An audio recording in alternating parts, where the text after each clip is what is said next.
I now give the floor to the distinguished representative of Pakistan.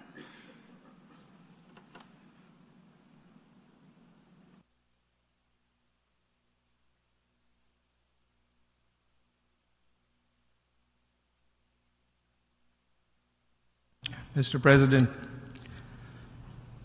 we align ourselves with the statement delivered by the permanent representative of Denmark on behalf of the 10 elected members of the Security Council, including Pakistan, who jointly tabled the draft resolution that was vetoed, and that's the reason we are here today.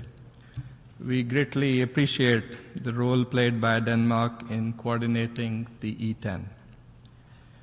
President, we meet at a moment of deep concern and anguish.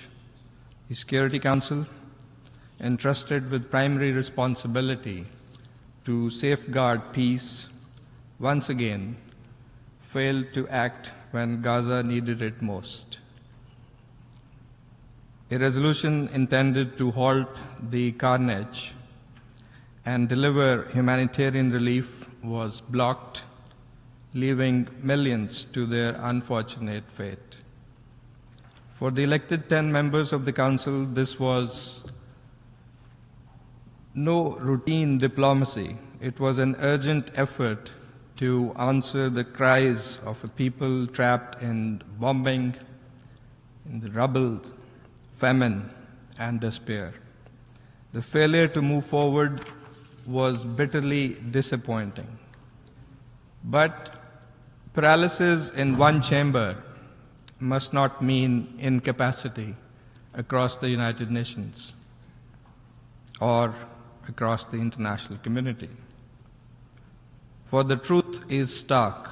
Gaza has been pulverized, families huddle under broken concrete, searching for children who will never return. Hunger stalks every street. Famine has already taken hold in Gaza City and threatens to engulf Khan Yunis and Deir al-Bala.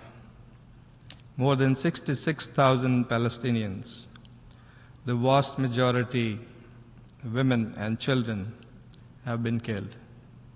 Homes, schools, and hospitals have been deliberately wiped out. This is not war.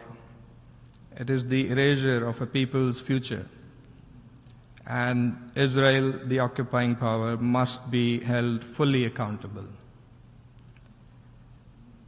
The anguish of Palestine has rightly been at the very heart of this year's general debate.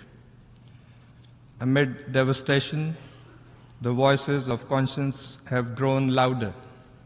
The convening of the two-state solution conference, the recognitions of Palestine by more states, and the rising calls worldwide for a ceasefire and a durable solution of the Palestinian question offer rays of hope in this darkness.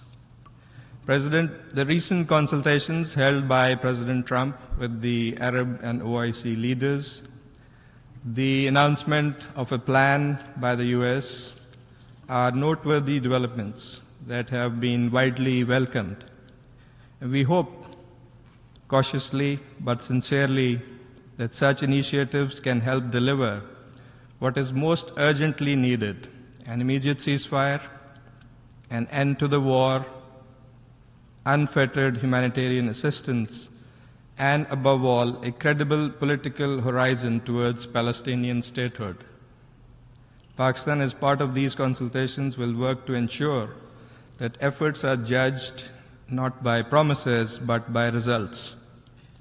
Stopping the killing, ending the occupation, reuniting families, rebuilding Gaza, and guaranteeing protection and dignity to the Palestinian people. Let me note in this regard that in a joint statement, the foreign ministers of Jordan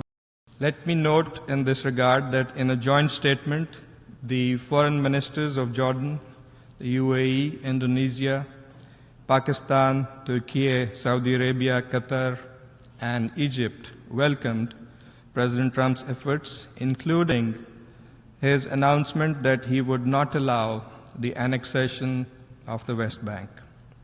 And the leaders reaffirmed their joint commitment to work with the United States to end the war in Gaza through a comprehensive deal, one that ensures unrestricted delivery of sufficient humanitarian aid, prevents displacement of the Palestinians, secures the release of hostages, achieves full Israeli withdrawal, rebuilds Gaza, and creates a path for a just peace on the basis of the two-state solution, under which Gaza is fully integrated with the West Bank in a Palestinian state in accordance with international law, as key to achieving regional stability and security.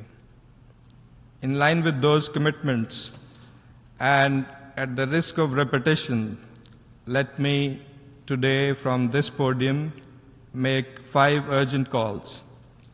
1, an immediate, unconditional, and permanent ceasefire across all occupied Palestinian territories. 2, the lifting of the blockade and allowing unfettered humanitarian access.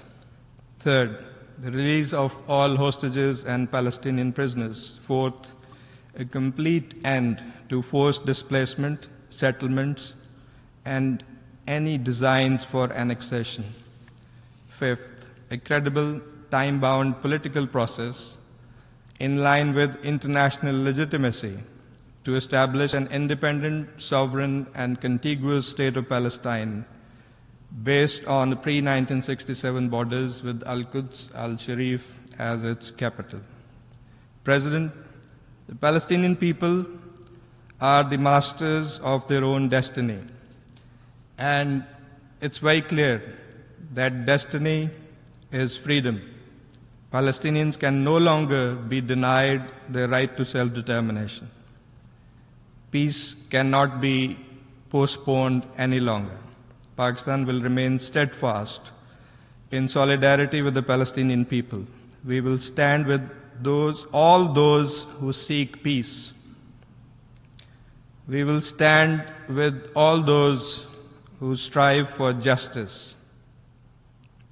Only through decisive and principled action can we restore faith in humanity and achieve the long-coveted peace in the Middle East. I thank you.